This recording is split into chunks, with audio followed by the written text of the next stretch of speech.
Au Moyen-Âge, l'homosexualité a commencé à être réprimée sévèrement qu'à partir du moment où l'on a considéré que c'était une maladie en provenance du monde musulman. Et vous allez voir que c'est vrai. Les petits contes de la grotte au chat. Ça, ce n'est pas pour les enfants. Un homosexuel, selon le Larousse, est une personne ayant une attirance sexuelle pour les personnes de son sexe. Vous remarquerez que l'on parle de sexe, pas de genre. Les homosexuels mâles sont des hommes attirés par des hommes, des pédérastes. Des sodomites. Non, car la sodomie au Moyen-Âge est un terme générique pour désigner l'acte contre nature. Et il serait plus rapide de faire la liste des actes autorisés par l'Église que ceux qui sont interdits. Mais cela fait l'objet d'une autre vidéo. Et les homosexuels femmes sont des femmes attirées par des femmes, des lesbiennes. Et nous traiterons aussi des lesbiennes. Nous avons trop tendance à les oublier. Les pédérastes. Contrairement à une idée reçue, les pédérastes sont bien tolérés au XIe et XIIe siècle. Nous avons de nombreux exemples de personnages historiques homosexuels, comme Guillaume le Roux, le fils de Guillaume le Conquérant. L'homosexualité est en fait considérée comme un truc de jeunes, et plus particulièrement un truc de jeunes nobles. Bien que les clercs s'interrogent à propos de cette pratique, l'Église ne se prononce pas. Chaque archevêché décide des peines à appliquer. Ainsi, selon les statuts épiscopaux de Courtrai, la sodomie est jugée grave pour les plus de 20 ans et moins grave pour les ados.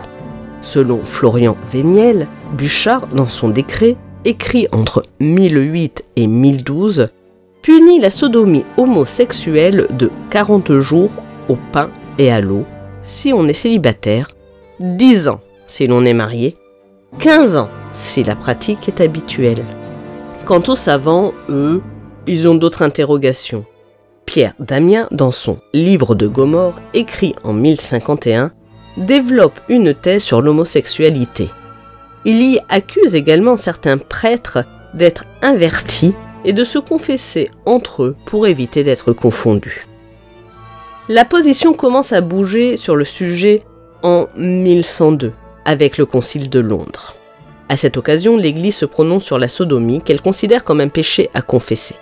Cependant, l'évêque de Canterbury demande à ne pas publier cette décision. L'objectif de cette décision est de ne pas embêter les homos.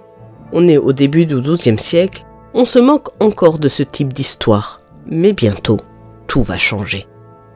Le XIIe siècle, c'est aussi l'époque des croisades. Et là va éclore l'idée que l'homosexualité est une maladie qui vient du sud et se propage vers le nord.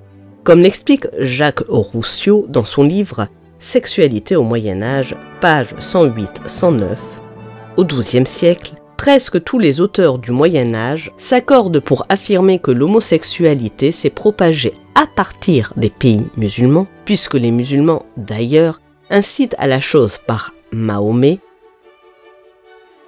et sont particulièrement enclins à la luxure, et que les croisés ont diffusé la maladie. Et les pratiques homosexuelles étaient vraiment pratiquées plus librement dans le monde musulman à l'époque? Alors, si l'on se fie aux textes religieux, l'islam n'est pas l'ami des homosexuels. 1. Les textes condamnent ce type de relation à la peine de mort. Les sources sur ce sujet sont extrêmement limitées, elles ne disent pas grand-chose de la réalité de la pratique. En revanche, les us et coutumes des pays d'Orient sont différents de ceux des Occidentaux. Et l'on peut penser que leur manière de se saluer en apposant les bouches l'une contre l'autre, ou les interactions plus tactiles, ait pu laisser penser que certains étaient homosexuels. Et d'ailleurs certainement que certains étaient homosexuels. De plus, tout comme les musulmans ont rapporté les interventions des femmes dans les croisades pour prouver à leurs coreligionnaires que les chrétiens étaient un peuple de dégénérés. Ouais, c'est nul. C'est pas bien. Tu pars de chez moi, s'il te plaît. Allez. La porte, yes. Clac, yes. Les Occidentaux ont utilisé ces us et coutumes pour souligner leur homosexualité et montrer qu'ils étaient un peuple de dégénérés. Il est amusant à noter qu'aujourd'hui le monde non occidental s'appuie sur nos, notre expression libertine de la sexualité, et plus particulièrement l'acceptation, voire la promotion de la sexualité. Je m'appelle Sacha, j'ai 27 ans. Pour démontrer à leur population que nous sommes un peuple de dépravés. La rédactrice en chef d'Agi+, Al Jazeera, n'a pas complètement tort lorsqu'elle dit ne voir aucune contradiction à communiquer sur les problématiques LGBT en Europe depuis Doha. En tant que média en ligne et donc centré sur les réseaux sociaux, nous faisons des sujets sur ce qui est discuté. Si un jour la répression des homosexuels au Qatar devient un sujet, nous le traiterons sans problème. Ce qu'il faut comprendre des paroles de cette femme est que si l'islam a toujours rejeté l'homosexualité, le rejet et la répression grandissante de l'homosexualité dans ces pays est aussi le rejet de l'Occident, un Occident décadent. Certes, ils traiteront du sujet, mais en mettant en exergue cette tolérance les rapprocherait des peuples mécréants de l'Occident et les condamnerait à l'enfer. Mais revenons au XIIe siècle. Certes, les musulmans sont au lit. Parce que sur un champ de bataille, ce n'est pas la même histoire. Et l'argumentation qui permet d'affirmer que c'est une pratique de barbare est simple. Les accouplements homosexuels sont stériles. Les hommes pratiquant cet acte gaspillent leurs semences inutilement et cerise sur le gâteau dans des positions bestiales. Donc, les musulmans considèrent le fait qu'on ait des femmes guerrières fait de nous un peuple de dégénérés, et en retour on considère le fait qu'ils partagent leur couche avec des hommes fait d'eux un peuple de dégénérés. C'est de bonne guerre. Oui, mais pour les homosexuels d'Occident, c'est la fin d'une vie pépère et douce. Dès le XIIIe siècle, la loi castillane pénalise la pratique de la sodomie des plus de 14 ans. En 1285, le jurisconsulte Philippe de Beaumanoir associe les crimes d'hérésie et de sodomie, qui erre contre la foi comme en mécréance, de laquelle il ne peut venir à voix de vérité, ou qui fait sodomiterie, qui doit être brûlée. Au XIVe siècle, c'est acté. La pédérastie est criminalisée car ils sont considérés comme des idolâtres hérétiques. Comme le note Jacques Rossiot, l'amalgame sodomie-hérésie est systématiquement pratiqué à l'encontre des Vaudois et surtout des Cathares. En 1333 s'ouvre l'affaire Raymond Durand, un valet accusé par la rumeur publique d'homosexualité. Le côté exceptionnel des archives du procès, c'est qu'on a la description de l'acte de sodomie dans le sens moderne du mot. Sodomie exercée avec contrainte sur ces deux valets. Hein? Tu veux un dessin? Lui et son amant seront condamnés à la prison. Un nouveau tournant est pris en 1365 où l'on commence à faire la distinction entre la personne qui commet l'acte et la victime qui a souffert. Et pour le dire autrement, celui qui fait la femme ne peut être qu'une victime. Cependant, les procès restent encore rares. En France, entre le XIVe et le XVe siècle, les affaires dans lesquelles les accusés sont condamnés à la peine capitale ne sont pas des simples cas de sodomie, mais s'accompagnent de proxénétisme, de tromperie sur la personne ou de violence. Si l'on accepte les Templiers, mais dans leur procès la sodomie est loin d'être la raison principale de leur exécution. Les condamnés au XIVe siècle se comptent sur les doigts d'une main. Armand de Verniolle, condamné à la réclusion à perpétuité dans un monastère entre 1323 et 1324. Il est surtout cathare, et ce fait explique sans doute sa condamnation. Raymond Durand, en 1333, déjà évoqué, et qui pour la petite histoire arrivera à s'échapper. Pierre Poirier, qui fut brûlé en 1334. Rémion de Reims, qui fut brûlé en 1372. Quant à Guillaume Belletti, en 1351, ne fut condamné qu'à une amende. Et pour Pierre de Cierges, il fut acquitté à Reims en 1372. Jusqu'au XVe siècle, les procès et les condamnations restent encore limités, si on exclut Gilles de Rais. Celui qui a enlevé des enfants et les mangeait dans son château? C'est cela, vous comprendrez pourquoi je le mets à part. On a Jacques Purgatoire brûlé à Bourges en 1435, Gilles de Nevers et son amant brûlés à Lille en 1457. Coutry de Bruchal sera banni en 1443, et quelques autres ici et là. À partir de cette époque, les procès en pédérastie se multiplient. Entre 1432 et 1502, selon Jacques Rossiot, on a 15 000 à 16 000 individus qui se trouvent impliqués dans des affaires de sodomie.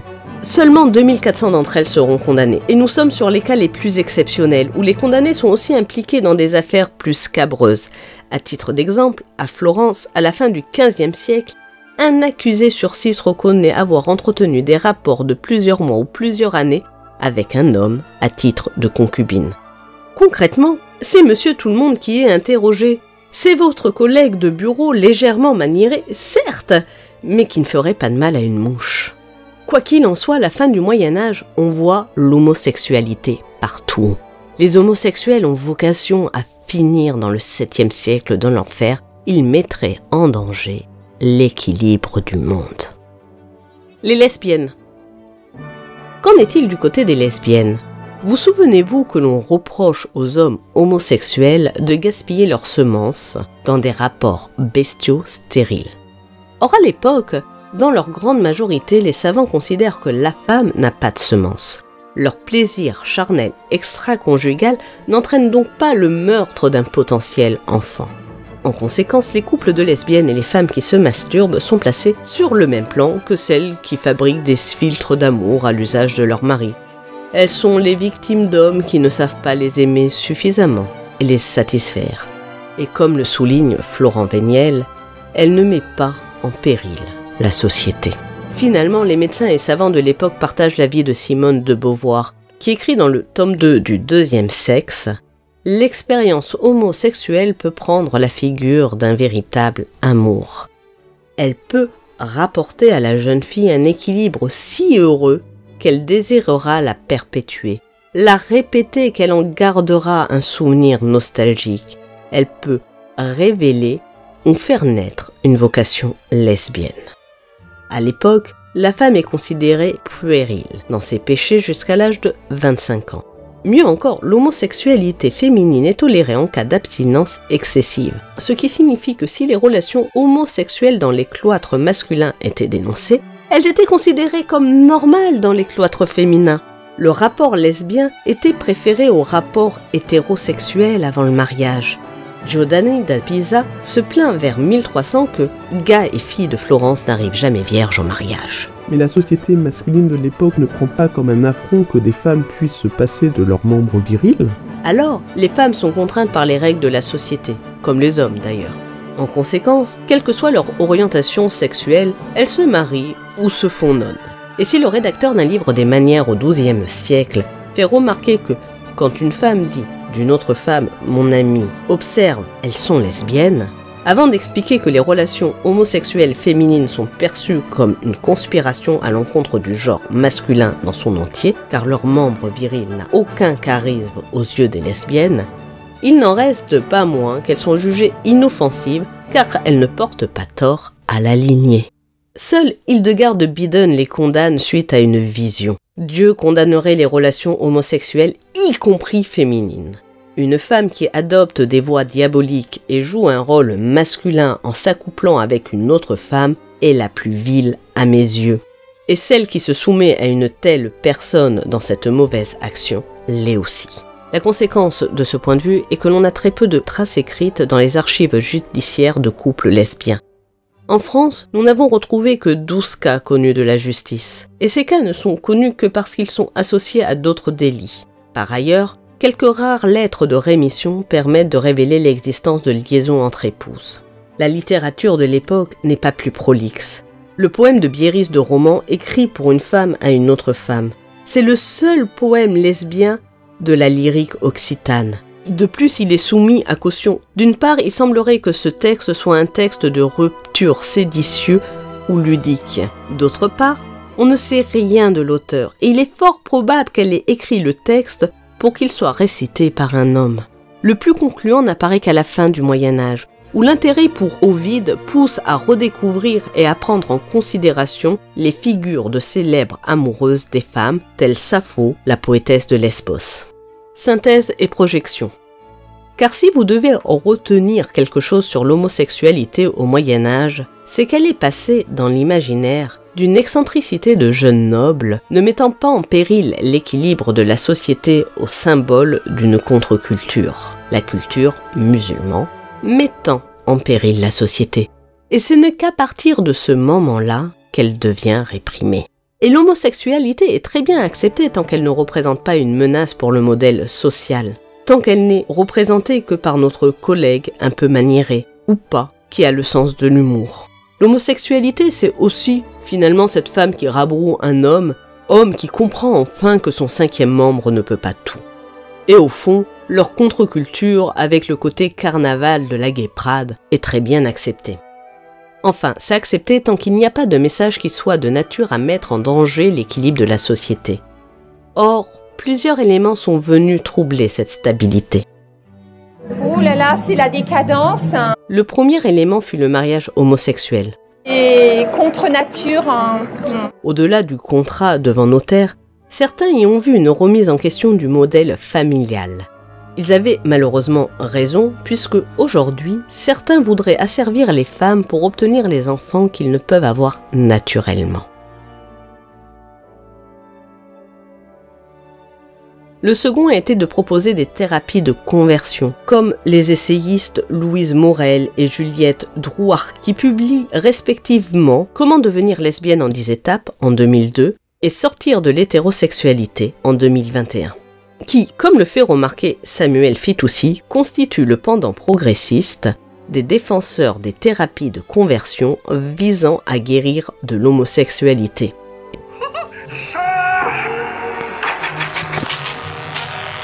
Et d'ailleurs, ces thérapies de conversion semblent fonctionner puisque, selon une étude de l'Ipsos, la part de personnes s'identifiant comme non hétérosexuelles augmente à chaque génération.